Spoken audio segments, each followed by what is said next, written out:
Eh, pourquoi il y a une caméra? C'est quoi ce délire? Bonjour à tous, alors qu'est-ce que c'est Cité? Cité, ce sont des vidéos qui vont mêler à la fois le côté culturel des œuvres artistiques qu'on peut retrouver à travers le cinéma, les séries, le manga, la littérature, les œuvres plastiques et la politique. La politique, putain! La politique a été rendue ces dernières années incompréhensible par les politiques et sur cette chaîne on va tenter de comprendre et rendre accessible et intéressant la politique. Et aujourd'hui on va parler d'un artiste et chanteur réputé, médiatisé et populaire, Marc Lavoine avec L'Homme qui ment.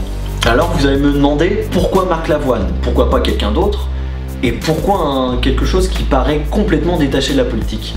Parce que chez Marc Lavoine, tout est lié. A priori, Marc Lavoine est un chanteur à l'eau de rose, qui année après année traite de la thématique amoureuse. Mais il aborde également un discours plus ou moins politisé dans ses chansons. Il débute en 1991 avec Paris, puis il continue avec Je travaille pas et Forever en 1993. Mais cette fibre politique chez Marc Lavoine commence en 1996 avec C'est ça la France. Pour lui, la France est un mélange culturel et artistique de toutes ses catégories sociales et de tous les milieux socio-économiques. Qu'est-ce que c'est chiant ce que je viens de dire, putain. Tu peux pas dire un truc plus simple, non. Socio-économique, Bourdieu, bam, c'est qui le papa? Mec, première vidéo, il fait chier tout le monde. La plus belle photo qu'on ait vue pendant les manifestations qui ont eu lieu, c'est les photos de loin de toute la foule. C'est le plus beau portrait de la France. C'est pas quelqu'un en particulier. C'est une émotion collective. Pour lui, la France est un mélange et un brassage de toutes les cultures, des artistes, et de toutes les catégories sociales. Par la suite, avec Vogue le magazine en 2005, il décrit la société de consommation et de diffusion des images qui conditionnent l'amour. Et en 2012, il sort son album le plus humaniste, Je descends du singe. Marc Lavoine est également un acteur prolifique qui a tourné dans de nombreux films, dont Fiesta en 1995, qui raconte l'histoire de la guerre d'Espagne.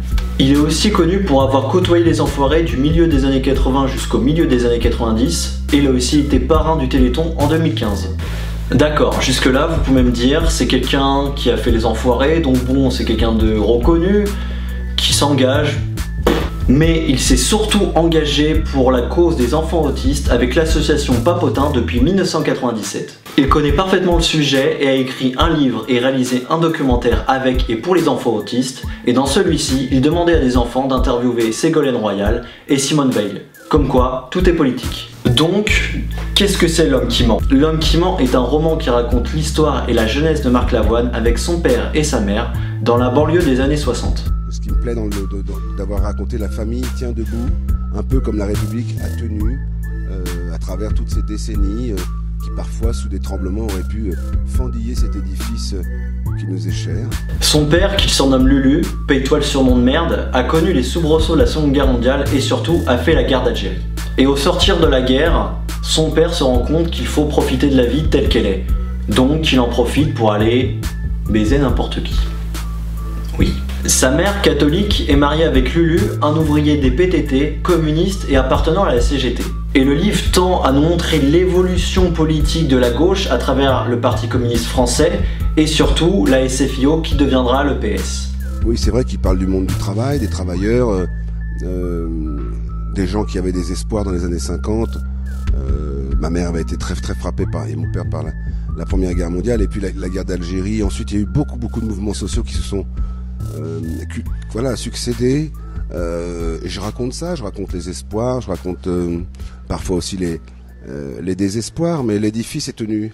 Ce que Marc Lavoine souligne également, c'est que son père a été engagé politiquement, certes, mais aussi artistiquement. Plus on lit, et plus on se rend compte que Marc Lavoine est nostalgique de la société d'autrefois.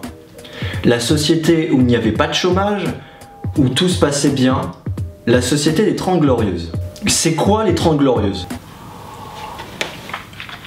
C'est cette période des années 50 jusqu'à la fin des années 70 où la France a connu le plein emploi et le développement économique. Le sort des ouvriers et des paysans s'améliore et les mentalités changent.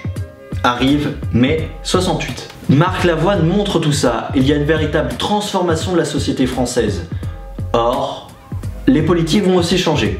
Le PCF, c'est-à-dire l'extrême gauche, qui représente environ 30% de la société française, va peu à peu délaisser la classe ouvrière et les paysans.